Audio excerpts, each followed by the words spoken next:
And if you're a news outlet and you could say, hey, let's link to a market in just about every article, you could probably divert a lot of traffic to those companies.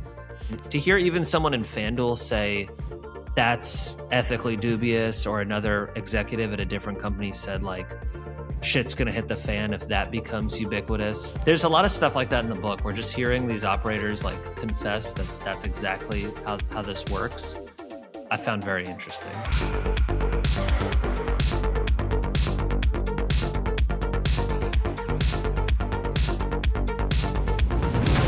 The Behind the Lines podcast is proud to be sponsored by SXBet, the world's most sophisticated crypto betting exchange. Millions traded every month with 0% fees, all on the chain. Never fight for a withdrawal. Your money is always yours using advanced wallet technology. Fair, transparent, and limitless. Bet on SX. Welcome in. It's Behind the Lines, purifying sports betting, winning with SX. I'm Shane Pace in the house. Gosu joining us too. And we've got an interview on today's show, a big one. One of the best journalists covering sports betting in North America is out with a new book. Danny Funt joins us later in the show, so stay tuned for that. But first, guys, the Super Bowl is set. We've got the New England Patriots back in the Super Bowl for the first time since the Tom Brady era. And they're playing the Seattle Seahawks, led by Sam Darnold, which is really frustrating for me as a Vikings fan. I've had to endure several memes about this over the last few days. It's a tough one for me, and I'm really I think I'm rooting against the Seahawks just for that alone. I don't think I could take it to see Sam Darnold go and win a Super Bowl. But guys, what do you guys think of the matchup and how we got here? Pace, I'll start with you. Well, I think it's really exciting. I'm sure there's some Denver fans that wanted to see their team go to the Super Bowl. Obviously, I'm happy that they're not in, just from the standpoint of I don't want Jarrett Stidham in the Super Bowl. I said that last week, so I'm kind of glad that they're eliminated. There's this narrative that Seattle's defense is extremely elite and that their offense isn't what they're like at that same tier as their defense. And there's this narrative that like New England has, I guess, this great offense. I know that, or that they didn't play anyone real. New England's defense is so underrated. I think they're every bit as good as Seattle, and Seattle's offense, I think, might be underrated. So I think I'm not saying this is going to be a high scoring game. It wouldn't surprise me if this turned into a real shootout. We've seen Seattle get scored on. The Rams put up a ton of points on them in their building. We've seen New England shut teams down. I've also watched a couple games this year, like the Cowboys in particular, where Seattle was at home and they couldn't move the ball at all. And it wasn't weather related. It was a perfect day. So, I think we could see anything in this game. It should be a great one. And as always, it's a great celebration of, the season. People always come up to me this time of year like, oh, your business must be ramping up for the Super Bowl. And like, how much money are you going to make today? And like, who do you have to win? It must pay huge. Like, no, that is not how this works.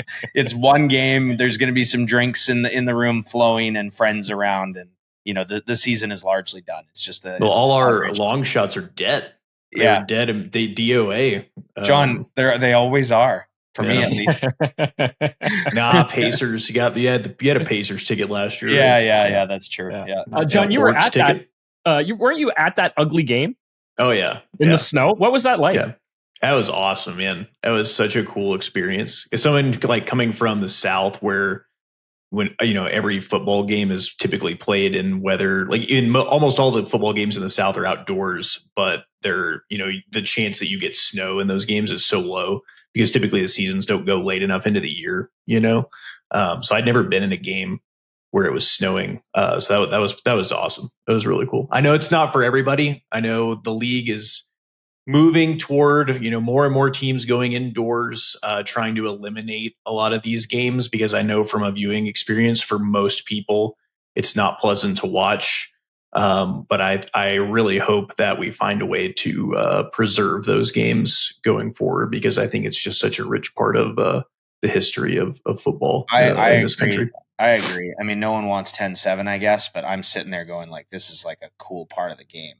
And also, I mean, from a betting standpoint too, I like it because there might be opportunities, or from the public overreacting to the weather, or, us actually saying this is what we're seeing and we got to capitalize on it. Yeah. I mean, seeing those kicks, it looked like they were kicking a rock out there. Yeah, I felt like you probably couldn't tell. That's why I was texting Pace during the game. I was like, it's windier here than it probably looks, and it's windy. The wind is different at different ends of the stadium. And actually being there, I kept betting unders because I kept seeing like the team driving toward that part of the field. It's like you can't throw the ball there. And props to Vrabel and the Patriots for actually having a game plan. I think they threw the ball twice in the fourth quarter. They just ran it into a wall and punted 4 times in a row. I think there were 2 drives in a row at least. They just ran for 2 yards each play and punted. It's like, what a lost art. What a good idea that you don't see much anymore in the league. Hey, the opposing team can't do anything. It's a blizzard. Let's just run and punt it. And it worked. I was also thinking, I know this is like dating way back. It also gave me some appreciation for Adam Vinatieri. Like look at the kicking we watched in that game, and then go look at those highlights of him kicking in the ice and in the most intense moments in football. He made every one of them, right? Yeah, crazy. Pacer John brought up Mike Vrabel's great game plan there to end the game. You had some thoughts on the other game and Coach McVay for the Rams. Not maybe ending the game the way that you thought that he should have. Well, I mean, I was extremely biased there because I wanted Barner to get a right. So separately of the Barner bet, I don't understand late in the third quarter not going for 2. And this is actually my question. If the Rams were down 24, 19, or 16, would they have gone for 2 if they scored a touchdown with 2 minutes left in the third quarter? If you say no to that, I think you're insane. But I also think saying no to 11 is just as insane. I don't understand why he didn't go for 2. So I posted a reel on this, and whenever I post a reel about what's happened in football, one of the greatest sources of my entertainment, which we talk about in our interview in a second here, Shane, is reading the comments. Like, I'm not the guy that lets the comments get to me. They're pure entertainment for me. There are some great comments under this reel. And I said, there is absolutely no downside for Sean McVay to go for 2. And someone explains why there is downside in him going for 2. And it's because if he failed the 2 and then went and scored a touchdown, he would lose from a field goal after that. Well, that's only if he fails the 2 twice. Yeah. Mm-hmm. And if you look at the probabilities of going for 2 when the game is not on the line, which it would not have been in these 2 circumstances, it is a coin flip. So if you ask yourself this question, I am down 3, I am down 4, or I am down 5, the 4 and the 5 don't fucking matter late in a game. The 5, if you score another touchdown, you go for 2 again to go up 3. The 3 is massive. And he ended up in a situation where he could have potentially tied the game down 3 2 separate times, or even won the game if he had kicked on 4th and 4 and got the ball back. That was asinine. But worse than that was not challenging the Cooper Kupp catch. And you're going to think, oh, Pace thinks the catch is incomplete. The people that are comparing this shit to the Bills catch are fucking morons. Okay? 4 steps, a turn up field. The process of the catch is completed. He does not need to survive the ground. Cooper Kupp caught the ball, period. Not even worth looking at all. But he was short by about 3 to 4 inches when his shoulder first touches. That's where I'm biased, because I thought Barner would have come in on 4th and 1 and snuck the ball for 1 yard, which would have made me really happy. But separately of that, it cost Sean McVay his season for not challenging it. And this is what people are saying.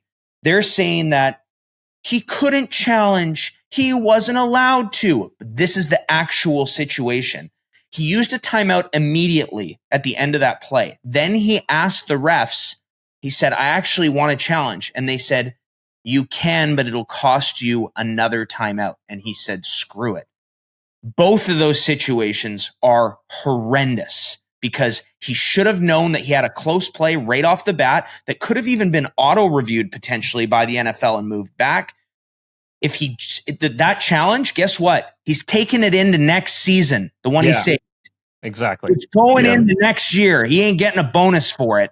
He needed to throw that red flag in that moment right away because there was no downside in just pulling it out and throwing it as his timeout. He saw a play where two things happened. Number one, the ball came out as Cooper Kupp was going to the ground, right? So you could challenge that it's a catch. Number two, he saw a play that was marked within inches of the first down. That single moment may be the reason that Matt Stafford doesn't end up with 2 rings this year. Yeah, I thought it was really too bad that he didn't just throw the flag. Like, just throw it. What else? What are you saving it for? There's only a minute left. There's 2 more plays before he wasn't allowed to challenge anymore anyway. So yeah, exactly, right? Like, what are you saving it for? Just throw it. Yeah. Yeah. Pete would have thrown it. Pete was throwing it. Okay, guys, we've got. Let's get back to the game that is coming up now. We've got about just under 2 weeks away. John, what have you got for us? Yeah, so we might as well talk about the line as it's open. So I think it opened about 3.5 for the Seahawks, maybe a little juicy on the 3.5 side. Took him some immediate money up to about 5.5, was bet down a little bit to 4.5, and now I think it's back kind of around 4.5, 5. Probably where it's going to sit for a while.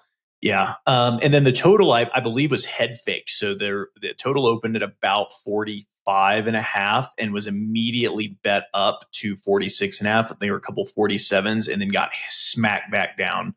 So some people trying to get the quick rail on that 47 flat number, which I definitely support. But we'll get into the game and the narrative. So I think Pace alluded to it earlier, talking about Seahawks. They played in one of the more difficult divisions that I can remember, with 3 of those teams up there. They had to play them like each again in the playoffs and beat them again.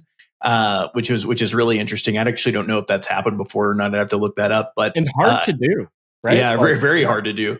And then the Patriots played one of the easiest schedules of all time. And then everybody's pointing to the luck of, you had 2 indoor quarterbacks going outdoors in the playoffs, both shitting down their leg. And then they got to play Jared Stidham on the road. And of course, he made that play that everybody's going to point to as like, well, that's why you lose when you have a backup quarterback, because they make a play like that where they fumble on their own 10-yard line. So I think there's a little bit with the Patriots narrative. I think there's a little bit of lingering resentment from the Brady Belichick era. There's a lot of things you could say about that era. A lot of the Super Bowls they won that had some luck involved, had some potential cheating involved. There's a lot of stuff, that people can point to. Probably all of the above. But NFL, to get to a Super Bowl, you have to be lucky. Everybody has to be lucky. It helps when you're also really good. You're probably more likely to get there if you're really good, but it requires luck. And that's true in pretty much every sport. To get to the end, you have to avoid injury. You have to win games that you shouldn't win to get there. So say what you want about it, but that's the season they had, and they're there right now, and it's one game, winner takes all. So I will give some stats here. People can probably already guess what I'm going to bet in this game. It's pretty easy to guess, I would think. But so Mike Vrabel as an underdog of 2 or more points, 33, 17, and 2. That's 66% in resolved bets against the spread. He's 16-8 as a dog of 4 or more. So again, 66% fitting the criteria in this game. Off of extended rest, so that's 10 days or more, which includes like playing on a Thursday and then playing on the next Sunday or something like that, right? Plus bye weeks. He's 11-4 against the spread, and he's 6-0 when having a true bye week. So 14 days of rest or more, which this game will be. 6-0 against the spread. He is the same straight up in those. So he's 11-4 off 10 days or more rest, and he's undefeated when having a full 2 weeks between games. So I have to take the Patriots here in this game. I have to take the plus 4.5, the plus 5. I actually already bet plus 5.5 on the open. I'll probably bet it again. You'll also want to bet the money line. You'll hear a lot of people talk about how there's a really high percentage of teams that cover the spread that win the Super Bowl. So like if you're betting the underdog, you might as well just bet them to win. It's something like, only like 4 teams ever have covered but not won the Super Bowl. That's just, I don't know that statistic is as impressive as people think it is, because you're looking at anyone who's a favorite. If they win, if they cover, they have to win the game. Right. Right. And then anyone who's an underdog, we're talking about typically games against fairly evenly matched teams. So you're not looking at a lot of big spreads, right? And so when you cover a spread of 4.5, 3.5, you do win the game outright, like 70 to 75% of the time. This is just in the regular season that you would cover that game.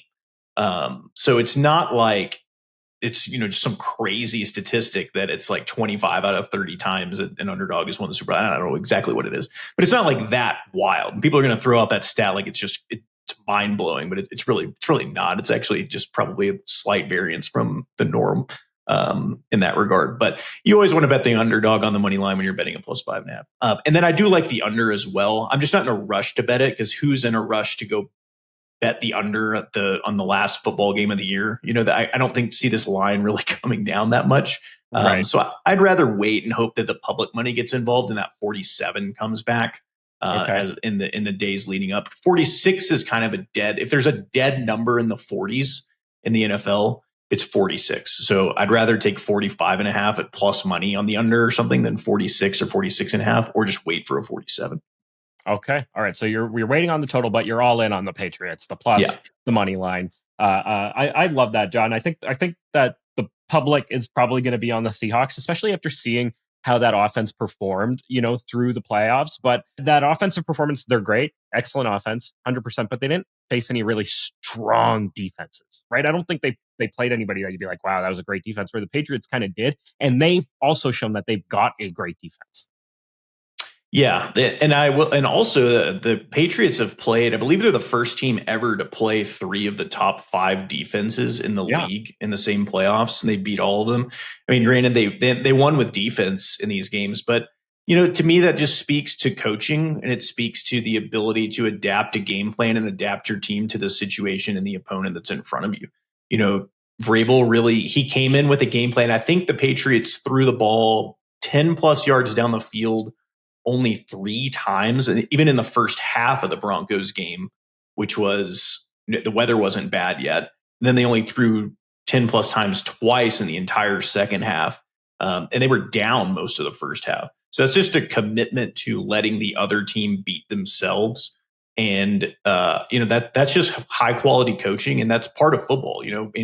Part of football is everybody's going to talk about the play where the Broncos beat themselves, but you don't talk about the times a team didn't beat themselves because they didn't. There's nothing to talk about, and that's what happened in that game. And if I trust a team, and Drake May takes a lot of sacks, he might put the ball in the ground. But I also think there's a higher upside for him to me in this game than Darnold. Darnold's been great, and I've been a naysayer. But I do think that May has some higher upside, especially with his legs. He made so many big plays on the ground against the Broncos to keep those drives alive, and then sealed it, called his own number. Apparently he called that play, that naked bootleg that won the game. So I loved getting what I think is the better quarterback, and certainly the better coach. Definitely the better coach. Extended rest, extended preparation time. And also another thing is just Vrabel's obviously been to a lot of Super Bowls. I don't think he's going to let this moment impact and distract from the team. Whereas that entire Seattle team, how many people in that organization have even been to a Super Bowl or on that team, So I just think from a preparation standpoint, I really like the advantage of getting an underdog here that I think has the upper hand there. All right. Great stuff, John. You've officially got us on the Patriots for the Super Bowl. There it is. The podcast on the Patriots. John, just want to say thank you for joining us today, but also joining us all season long and hitting the grind with us. It's been a lot of fun to get your analysis, and it's paid off a lot of times. So appreciate it. Yeah. Thanks for having me. I love talking about this stuff. I could go on and on and on and on. But we know you can. Well, we'll definitely have you back to talk about the Super Bowl after it happens, and we can look ahead to next year and see what we can sort of foreshadow through the offseason and that kind of thing. But for now, John, we'll say goodbye to you, and we'll bring in our guest.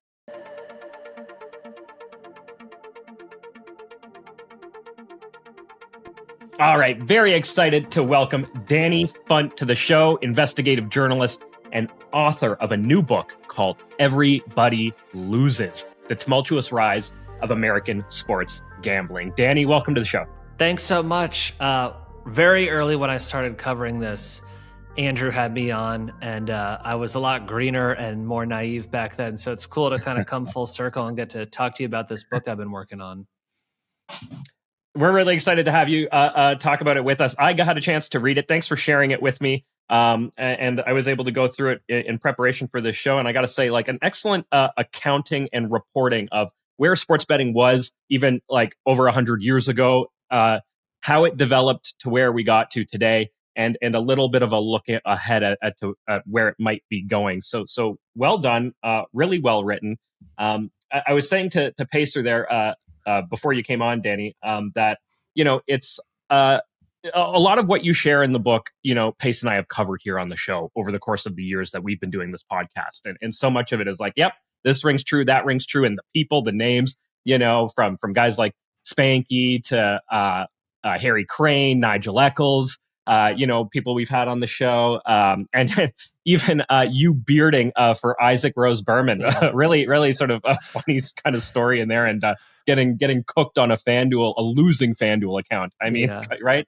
All that stuff. But, as you kind of mentioned, you were sort of greener in the space when you first met Pace. What have you learned over the course of your reporting and more specifically creating this book?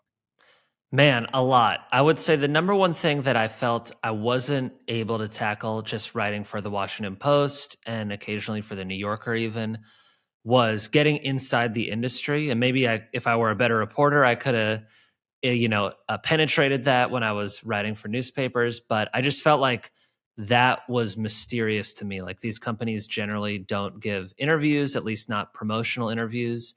There's so many roles that I would love to know how they think about customers and their business and what their response is to questions like limiting and catering to VIPs and how they market and all these things that we talk about all the time. Their voice is kind of silent. So it's one of the things I'm proudest of with the book was talking to dozens of people who've worked at some of the top operators in all sorts of different roles to get their perspective. I felt like that was really missing. Yeah, you weren't able to get the top executives at these sports books to talk, which, I mean, they don't want to, and I don't think they want to answer your questions. But you were able to get these people who are insiders. What do you think kind of surprised you about them? Some of them, and I don't want to overstate this or just generalize, there's a lot of diverging viewpoints there, because there are some people who are like, the industry is a wonderful success story and we're very eager to tout that. But there were a decent number of people who have concerns either about how rival companies are behaving and they wanted to bring that to light, or just the general trajectory of the industry and whether it's given customers a fair shake. I think that, to me, is the biggest alarm bell of the book. Is like, you might be pro legalization, anti legalization, regardless. I think you'd want customers treated fairly and not getting taken advantage of, and legitimate consumer protections in place. So when people, in the industry, including, you mentioned I didn't talk to executives. I did talk to former executives like Nigel, the founding CEO of FanDuel. And to hear people like him say their advertising is untruthful was, profound to me. So that I hope gets people talking, among other things. You talked a little bit about pro legalization, anti legalization, and that kind of thing. The title of your book, Everybody Loses, right off the bat gives this feeling like, here's going to be this anti gambling book, but that's not the case at all. Talk to me about your sort of approach. Yeah, I mean, there's definitely a little pot stirring going on with that title, but the reason why it felt appropriate to me was just getting the sense. Honestly, one of the light bulb moments was realizing how many operators aren't making money, how many of them are fighting for survival. There was this presumption that the house always wins. It's one of the most bankable business you could think of. If you're just running it remotely competently, you're gonna come out ahead. And to see 50 plus operators flood the US marketplace, at least, and a lot of them go out of business or have to pull back from states because it's too expensive to operate. I used to live in Colorado, which was one of the most progressive states at just passing out licenses left and right. And there were more than 25 licensed operators initially. And now more than half of them have either gone out of business or been acquired or just said, we can't afford to operate in a state like Colorado. So that, if they're losing, that was striking because people don't assume that. But the larger idea behind the title is that, yeah, there's a lot of money being lost and there's a lot of companies losing staggering amounts of money. But when you think about the integrity of the game, the independence of sports media, the credibility of some politicians who've made arguments for legalization that I think are being undermined by some of the stuff in the book, that to me added up to a lot of losing. And then the part 2 question that I asked was, and who's winning? And we can get into that, but that's sometimes not as easy a question to answer. Yeah, well, let's go there. Who is winning? I mean, we know that sports bettors can win. It's very difficult, not easy at all, as you kind of discovered. But it is possible. Talk to me about who you found is winning consistently. Yeah, so just first off, because I know you get a lot of sharp guys, paying attention to In Play Live and listening to your show.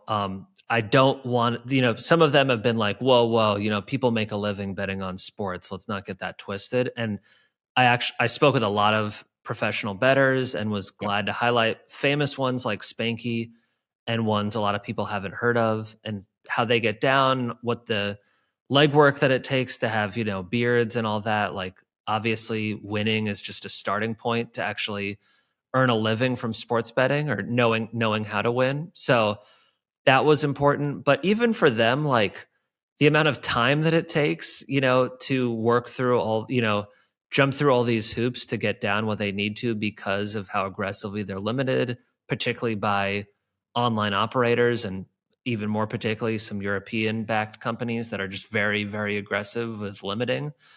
That was important. And then, even when we're talking about like the duopoly that's forming of FanDuel and DraftKings, the idea that they're under so much pressure to jack up their hold rate, saying we need to get to 16%, which is quite a difference from how this business used to be run. We're going to try to push more people toward online casino gambling and get states to legalize that and provinces. Just like, again, things that I don't think are intuitive to a lot of people when they see FanDuel and DraftKings everywhere and becoming household names. Like the idea that if they're not winning, they're not winning enough by their standards. So that I thought was an interesting takeaway. That actually really stood out to me. I know I wanted to get to that.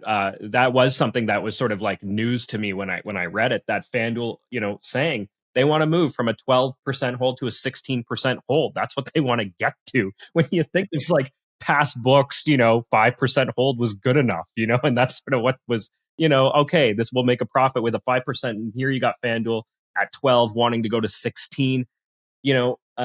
Our audience is a lot of sharp sports bettors or people who want to be sharp sports bettors. What would you say to them about how they can operate in a space where the books are trying to move to this high hold rate?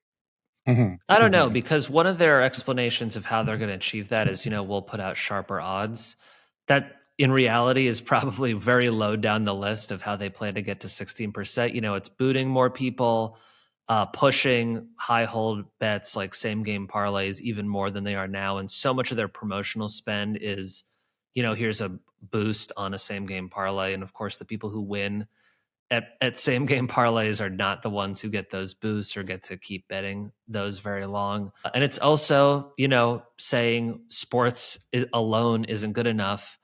Let's get people betting, online casino. And to hear even someone in FanDuel say that's ethically dubious, or another executive at a different company said like shit's going to hit the fan if that becomes ubiquitous, just because people who are at all vulnerable to a problem, if you let them, play roulette or blackjack from their phone, can get over their heads really quickly. So dicey territory, to be sure. I don't know what the outlook is for sharps. Guys I talk to, and I'd like to hear what you think, feel like it only gets harder just based on, the bookmakers getting better and them burning accounts and having, just the struggle that comes with that. So yeah, I'd love to know what you think on what the outlook is. Hearing that from Danny's like, I asked the questions around here. Yeah, that's Let's turn this shit around already, right? It is actually an interesting question. Sometimes I feel like it's gotten harder, and sometimes I feel like it's gotten easier. I think sometimes people's perspective on life is just it's just always negative, right? And this industry is a challenging one to win in consistently. And the best bettors in the world know that it isn't winning that's hard. It's getting paid and getting down. So I think we're starting to see a rush to almost like back to offshore to an extent, especially with the big beautiful bill out now. I think some people are like hyper concerned about that kind of stuff, and other people are just like, hey, it's business as usual, depending on the research that they've kind of independently done with respect to how it's all going to transpire over the course of this year. And we're kind of looking at, this time next year when that stuff's going to start to become more relevant for people, I guess. But, with prediction markets now, and you're just watching what's happening there, and you're like, oh shit, they've got quarter markets and half markets for these championship NFL games that just passed this past weekend. They never had those before, right? Oh shit, they've got player props. We're sitting here in a world where the leagues are trying to, especially call the collegiate level, trying to get rid of player props in the collegiate level. Which honestly, there's some things where I'm like, that just is going to push people offshore. That's just going to push people here or there. The getting rid of props at the collegiate level, I think, is something like very similar to if I have a plate of cookies over there, I'm probably going to grab one. But if I don't have a plate of cookies over there, I'm probably not going to grab one. Like, it's a convenience thing. I think I think that would help. That's a whole other discussion. I think that would be beneficial. But, you look at some of these prediction markets now, and you can see the irrational public mind working in real time, where you get this mass sense of the market thinking a team can't lose. And you look at what's priced across all the major sports books, the sharpest sports books, and yes, the DraftKings, the FanDuels.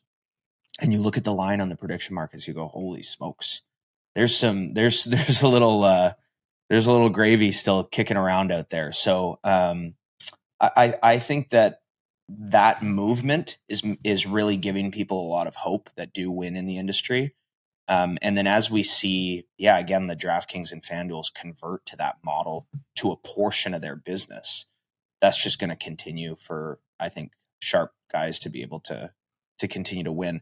Now, I'm also speaking from the perspective of live betting, which I represent a very unique, I think, subset of winning bettors, because I think what ends up happening to most bettors is they sort of hit this level where everything switches and it turns into this operation, like you said, beards getting, crazy methods to get money down.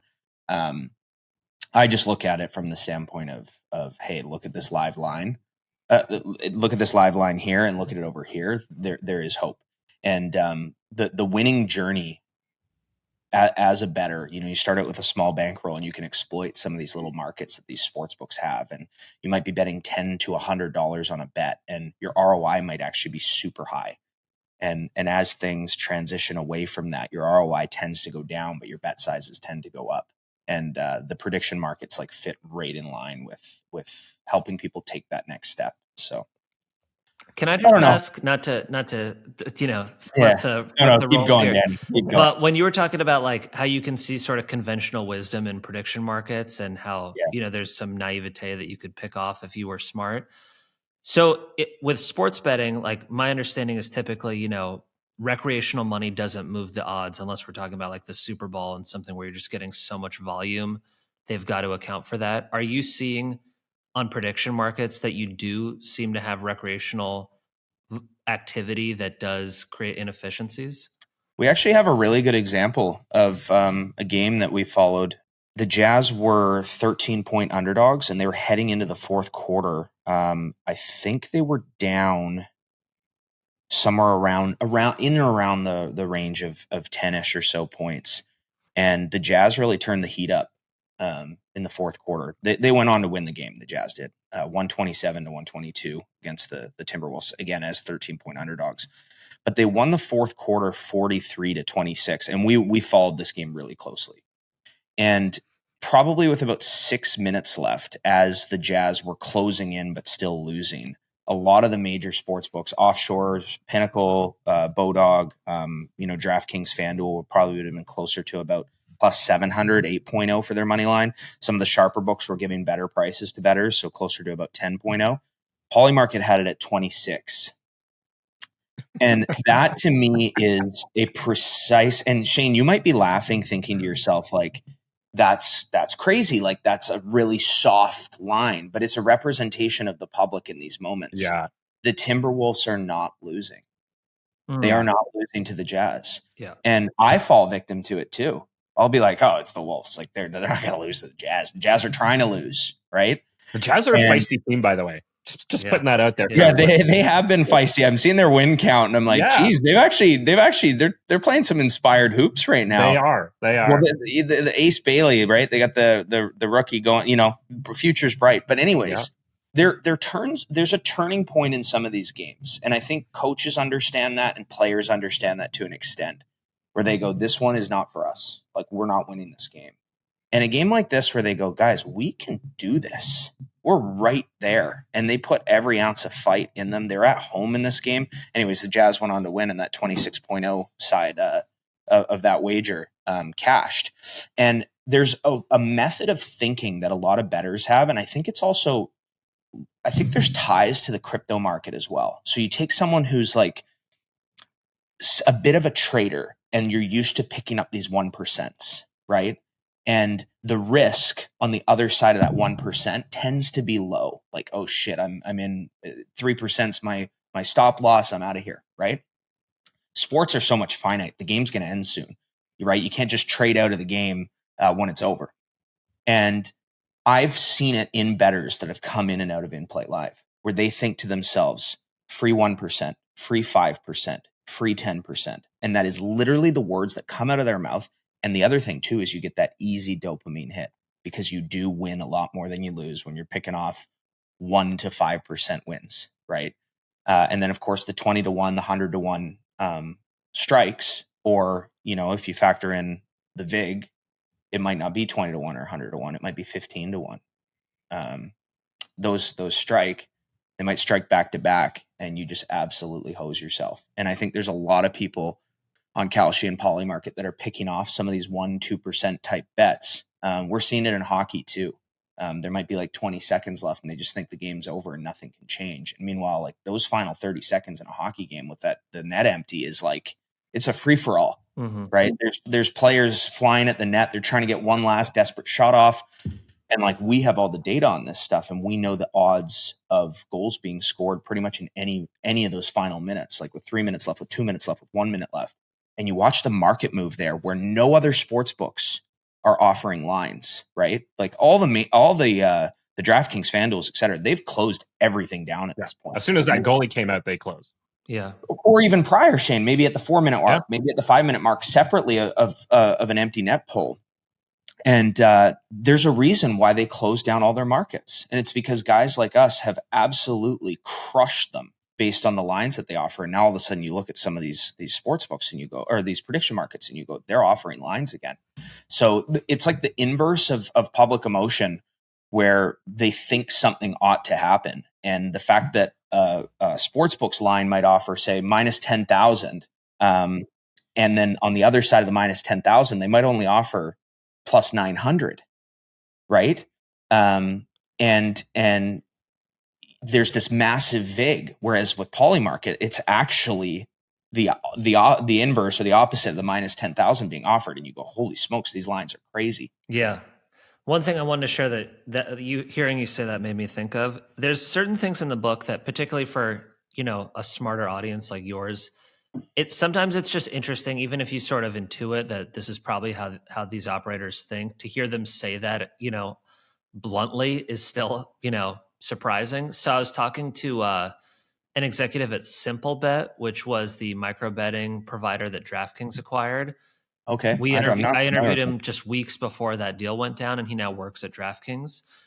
And he was just explaining the ins and outs of setting odds for micro bets. And he was explaining this principle of shading. So basically, because people assume that like a positive outcome will happen, they have a bias towards thinking something good will happen in a game. Like if you're betting on a possession in football, you're more likely to think they'll score a touchdown than they'll punt or have a turnover on downs, et cetera, et cetera. So they basically add a few points to the VIG on those positive bets. And the flip side was for, I think it was like the 2023 NFL season, if you just bet every possession would end in a punt, you would have had like 1 or 2% return, which was, you know, Right. the flip side of that shading. But yeah, just here, and the expression he used was taxing the casuals, like taxing the casuals by just hitting them with a higher VIG for those positive outcomes. Just, yeah, there's a lot of stuff like that in the book. We're just hearing these operators like confess that that's exactly how this works. I found very interesting. Yeah, we've actually recently seen that on our end. I don't know if any of our listeners can resonate with this because I haven't actually spoken about this on stream or on the podcast. But I've been using Bodog quite a bit lately, which is Bovada in the US. Obviously, they've had to exit a lot of different states, or almost all of them at this stage. But we have, ways of that's a very they're very friendly to a user that set up their account in the ways that you're allowed to set up your account. So for example, if Charlotte doesn't allow Bovada, but you'd go get your buddy in LA to make you one and you're using it in Charlotte, they do not care at all, right? They're very pro, offshore user. In fact, they have a login that I love seeing whenever I'm traveling because I can use it in Vancouver. It says traveling ? If you already have an account, log in here, which essentially is saying like, whereas other sites, right, will say, you're geolocated, you can't play, you can't play in this jurisdiction or in this area. So traveling ? Log in here. But we've been betting a lot of player props in the NFL, and we almost only do overs. So if you think about what you just brought up, where, hey, we're just betting teams to score in the NFL. That's fun, right? Yeah. And it's costing us money because they've obviously juiced one side of their lines a little bit more there to tax the casual, as you said. Well, since we've hit them up in the last few weeks pretty good, I'm noticing all their overs are minus 145. And it isn't that they went to minus 115 to minus 145 on both sides. The unders pay a lot better. There's plus money on the unders now, which could be an opportunity in and of itself. But it's not just for one player. It's everyone. Once they're in that live menu, it's minus 145 on the over side. Interesting. So you really have to be. And the thing is, too, is we haven't stopped betting the overs. You just have to be extremely disciplined with respect to like, okay, that juice is not what we want to pay. Mm-hmm. Let's wait for this like very key moment before the line flips where you get the juice that you want. In this like, it'll be there for maybe 5 seconds, right? And it's like, boom, there it is. Grab it, go. Right. And then you'll see it flip to 1 yard less, but back to minus 145 or minus 150. So it's definitely something that sports books and trading teams are looking at I think in all areas of like, hey, how did we just lose? And an operation like Bodog, they ain't going anywhere. Right. They've been around for years and years and years. They're probably them and Stake are probably the biggest players that would be considered more offshore. And, they're not going to be like, hey, we're not offering player props, but we're getting beat right now. We have to figure out how to make this a little bit more challenging for the player. Yeah. I want to get back to prediction markets for a moment here, Danny, because I got to ask you, you're a journalist, as am I. And you're probably a better journalist than me. Even. I just play one on podcasts. You're a real journalist. Recently, we saw news come about with the prediction markets, specifically Kalshi, partnering up with CNN and CNBC in the States there. What do you think about that when you see something like that happening and sort of, I'll call it the gamification of the news now, where we can bet on news events? Yeah, I wrote about that for the New Yorker, which was awesome because it felt like not just, of course, CNN and CNBC doing that is a big deal, but it seemed like it might foreshadow a bunch of news outlets saying, hey, why would we turn down this revenue opportunity? Just as what happened with sports. To me, it feels like a lot of these things are kind of rash and like they rush into these agreements, and there's certain things you'd want to figure out before doing that, maybe. Like, obviously, insider trading is a big issue with prediction markets. It's sort of the main draw in some respects. If you're interested in that data, is like, does someone know something? And that's why these numbers are swinging one way or the other. So just considering that certain news coverage can move the odds in such a noticeable, cause and effect way. The idea that if you're a news outlet and you're partnering with one of these companies and you can move a number pretty easily with your journalism, but then your company's in business with them, that felt tricky. And then the other thing was just, I was curious how many of them would have affiliate relationships. Because as you guys probably know, that was just such a big part of customer acquisition with sports betting, was paying these exorbitant CPAs or revenue shares. I get into that in the book. I think the dollar figures will blow a lot of people away who don't realize how much money was being thrown around in that. And if you're a news outlet and you could say, hey, let's link to a market in just about every article, you could probably divert a lot of traffic to those companies. But then on the flip side, if there was ever something questionable that one of them was doing, would you be disincentivized to cover it now that, a big part of your business is sending them customers? And then the last thing that interested me that I was able to get into in the article was, I'm always just skeptical when these have an exclusivity component. And like, if we're talking sports and you say, I'm only going to reference FanDuel odds, it doesn't necessarily matter. They're probably the same numbers by and large across the board. So what difference does it make if you can't reference BetMGM? With prediction markets, just because Polymarket or Kalshi or some of the others will have markets that don't exist elsewhere. If you're a news outlet and you're saying there's value in showing these markets to our audience, but we're contractually prohibited from referencing anyone else except name your site. That felt weird from a journalism standpoint. Like, if you were only allowed to reference Gallup polls in your political coverage, that would obviously be to the detriment of your coverage. So that felt strange. And it seems like now what we saw, like Dow Jones, which, is the parent of the Wall Street Journal and Barron's and Marketplace, they had a deal with Polymarket. I'm not sure if there's an exclusivity piece to that deal. But yeah, that's something to keep your eye on, I think. The whole issue is interesting, though. I'm glad you asked about that. Yeah. I just wanted to get your thoughts on it because, you covered the tout ecosystem in sports betting very well in the book. And it's almost like, in many ways, the news, CNN could be a tout service. Right. And one of the, for sure. And like, as soon as you've got pundits saying, and by the way, I'd bet this on Kalshi, that'll be an interesting, exactly third rail to cross.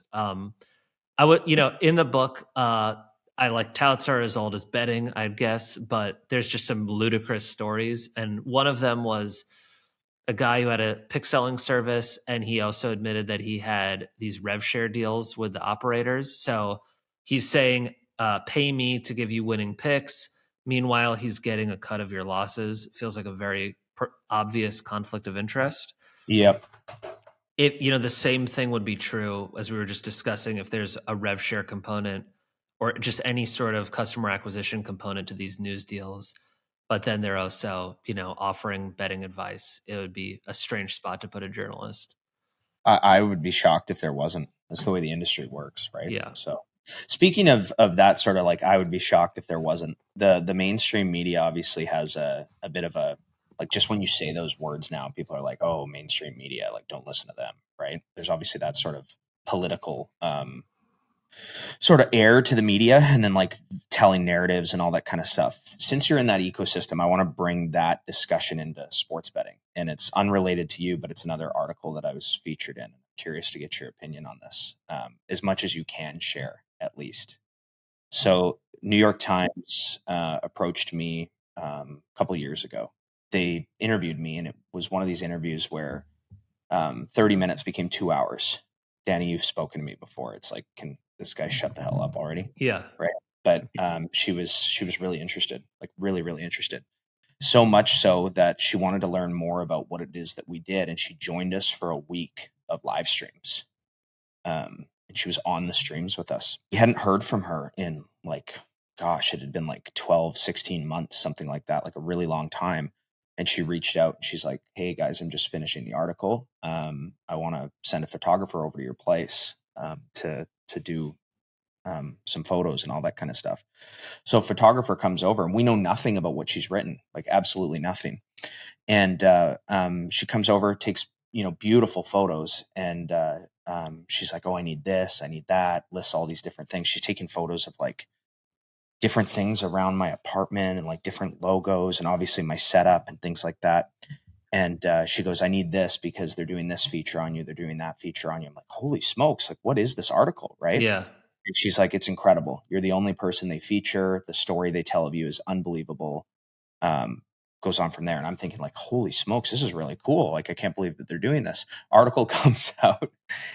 The whole article is written on just this remarkable detest for gambling. And at the very bottom, it honestly looks like our company took out a paid ad at the end of the article. There's a picture of me and it says, Andrew Pace is in a condo. He's a winning sports bettor. Like, that's it. So my assumption, I'm making an assumption, is she was telling the dark side of gambling and then was also telling the potential upside and what can be. And it was the only photo, but it was just the one picture. And the editor, like, this is again just a guess. The editor said, "There's absolutely no way you are printing this stuff about gambling. Cut it all." And she said, "I have to keep him in." And they're like, "Good, slap it here at the bottom." What's your take on that? First of all, it's a terrible feeling when you waste a lot of someone's time and then you don't end up using them. And even if it sounds like what you're getting at is sort of being disingenuous about what the thrust of a piece is and potentially misleading a source in that way. Even if you're straight with them, just for so many annoying reasons, you end up not using everything that you get, when you're out reporting. It sucks. It's so you feel so bad and letting people down in that way. I do think there's two competing things at play. You have certain old school editors, a lot of them work at newspapers, who don't want to say gambling to them is just this evil, and like anything that's remotely the other side of that coin, they don't think it has any news value. So I could imagine something like what you were talking about could have encountered resistance. And of course, the reporter isn't the one who gets to press publish, so they're not really they don't have ownership of how the piece is ultimately presented. But on the flip side, you have a lot of companies that are, now beholden to gambling sponsors and won't say anything bad about gambling. So really depends on where you're working. But that I feel bad for you. That had to be a huge letdown and just a lot of your time for nothing. But I was thrilled to have gotten what we got in the New York Times. Yeah. It was just one of these moments where the photographer had read something that we hadn't seen. It was very obvious. Oh yeah. Yeah, so I was just curious to know if you've had some of those pressures relating to some of the things that you've had to do, where, you have a certain narrative, you meet someone maybe like me, maybe like Spanky. I know you've met Billy Walters, and all of a sudden the narrative has to change. Like, hey, we can't say that that you can win and this is how you do it. Yeah, I guess.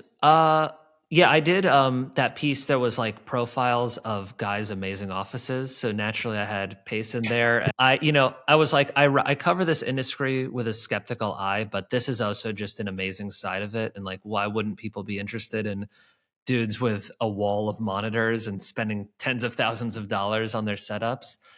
And I did get, not from my editors, but from some readers, they were like, gambling is terrible. These guys, there's nothing worth promoting about what they're doing. So I've dealt with that. And I thought there was absolutely nothing wrong with that article. It was just a side of this business that a lot of people don't know about. Right. And I think a lot of readers of that type of material would also be extremely anti-gambling. Yeah. And I remember in the comments bring out a certain type of person anyway, but there's not a lot of sophisticated reading that goes on when people, so if people just hate gambling and they see people who claim that they make a living betting, they're going to recoil, unfortunately. Danny, how do you feel about that? Cause like we're not some big influencer type group, but we've definitely had some exposure from time to time. I get a genuine kick out of some of the comments that I get to read. Like, I actually enjoy it. Shane, we'll bring a few of them up on the show from time to time. There's never a time that I don't like, if someone's like extremely anti my opinion or me, I'll like genuinely glow reading it because I just view it as pure entertainment. How do you find that on your articles? My view is I sympathize with people who are really bothered by guys who present as winning bettors so that they can suck people in and sell picks to them or whatever, and are doing it the wrong way, and that happens so often. And by the way, what came to mind when you were talking about your experience with the Times is so often these prestigious media outlets lend their credibility to like the scummy side of this business. You know, I talk about the Times did a couple pieces on Vegas Dave when he was when he was at his high, and they're just like professional gambler who outsmarts the bookmaker. All this stuff clearly was a godsend for his pick selling business, you know. And how do you not see through that? Yeah, and I mean, if you're not covering this regularly, and a guy just says "I win," it's you know, it's hard to. It's for some people, it can be hard to vet who's a legitimate winner and who's a fake. That's tough. So if you're a reader and you hear people presenting that, you know, they might just come at it with a level of skepticism that can be annoying for someone who actually does this for a living. Yeah. And then I would imagine, you know, the other side of that is that same editor involved in that story, you know, has to kind of eat it. And then, you know, they're going to be turned off from ever kind of giving that same sort of, weight to someone else, or someone else that, you know, might be doing something similar, but perhaps on a much more on the up and up. Yeah. You know, I've made a couple, you know, I've quoted a lot of sharps over the years. I've probably quoted one or two who are not as successful as they claim to be. But typically once you're in this space, you can just run a name by people who are respected and say, you know, tell me about this company or tell me about this guy. Or you can ask that of bookmakers and they'll say, you know, is this guy beating me or not? So that's proven a pretty effective way for me of telling, you know, legitimate sharps from the opposite. Right. Yeah. Hey, great way to kind of go about it. And, you know, your verification process has the book. I like that. That's a great way to go. All right, Danny, I don't want to take too much more of your time here, but I got to ask you for our audience of sharp bettors, you know, what's something that you think they need to be paying attention to now here in 2026 and going forward, you know, throughout the rest of this year? Man, that's a great question. 'Cause, you know, one of the things that I quoted it a little bit, I probably could have spent even more time on it, is just you would think sharp bettors would have nothing bad to say about gambling or about the industry. And sometimes they're the ones who are the most outspoken about, not that gambling is an evil or like there's something wrong with finding a way to feed your family off it, but that they're especially bothered by predatory tactics from the industry or from guys who, you know, inflate their resumes. So that really stood out to me. I don't know if that gets at your question. It was just like, it was on my mind hearing a little bit about what we were talking about, because that, you know, there were just some unexpected people saying they don't like the way things are headed. I guess in answer to, you know, Pace was touching on this earlier, but like, I'm curious, you know, if there's any opportunity to get down at a regulated operator going forward, or if it's just entirely going to be like back to how it was, where offshores are the only place that'll take your bets. So, and if like bearding will just become too much more trouble than it's worth. We'll see. I know there are some places like Massachusetts in the US that are thinking about restricting limiting policies. Yep. No idea how that's going to play out, because I understand the arguments why some limiting has to exist. But yeah, I'd keep an eye on that. But mostly I'm just curious for your guys' thoughts. You know, do you think any, you know, like the Circa model, that are there any books that are going to buy into that by and large? Or are you going to have to find other places to bet what you need to? I think so much of this discussion actually comes from the regulation side of things, right? When this all started, they didn't know this stuff was happening. Yeah, they didn't know sharp books existed. Right. Now they're learning that this stuff is happening as they see, like, kind of what you alluded to, Danny, like these sports books that we thought were like big successful companies. We can just start listing names like FoxBet and WinBet. Right. major, Fortune 500 type enterprises that failed in the space, right? The only players that go to play on those books are players that have been kicked off the other ones, right? You don't choose those bets, those books first.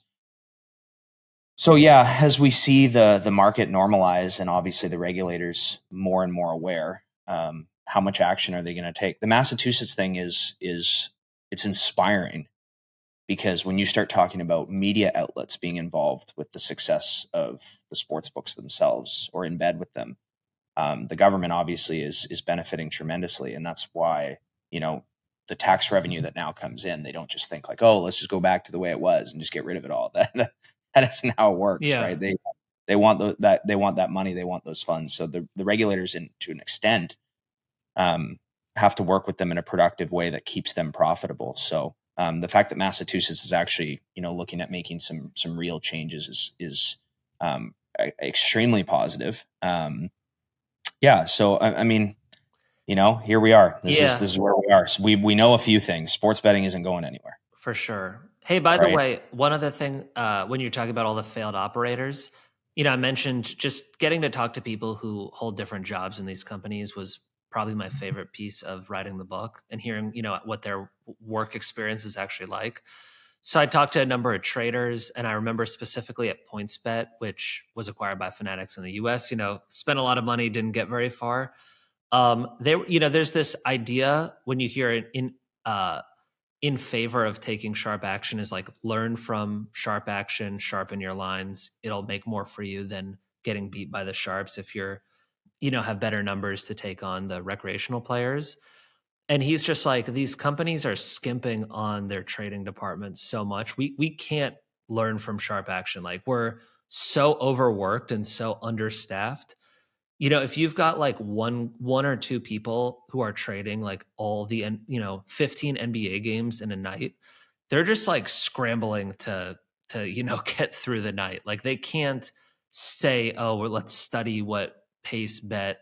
This is at least his argument. Like, we can't, it takes some time to like scrutinize, oh, is this a sharp player? Should I move my number based on it? Whatever.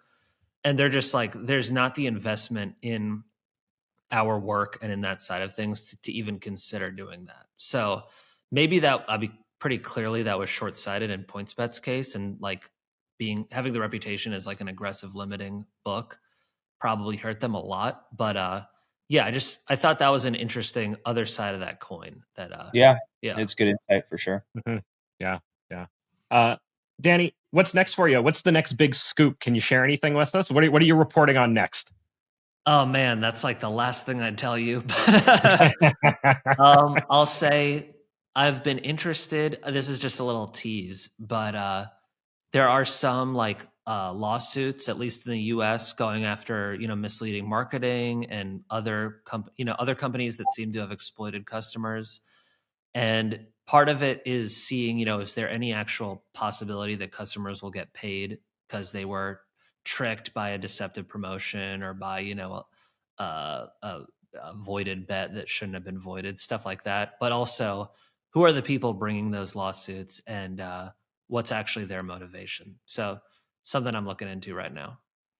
Ooh, love it. All right. Well, we'll keep an eye on your work. Always love seeing when you come out with something new, and just following your reporting is just awesome for us. Thank here you. On the and if any of your listeners check this out, and I'm very easy to find, I'd love to know what they think of it. So, perfect. Where can people reach out to you? Talking to you. Yeah.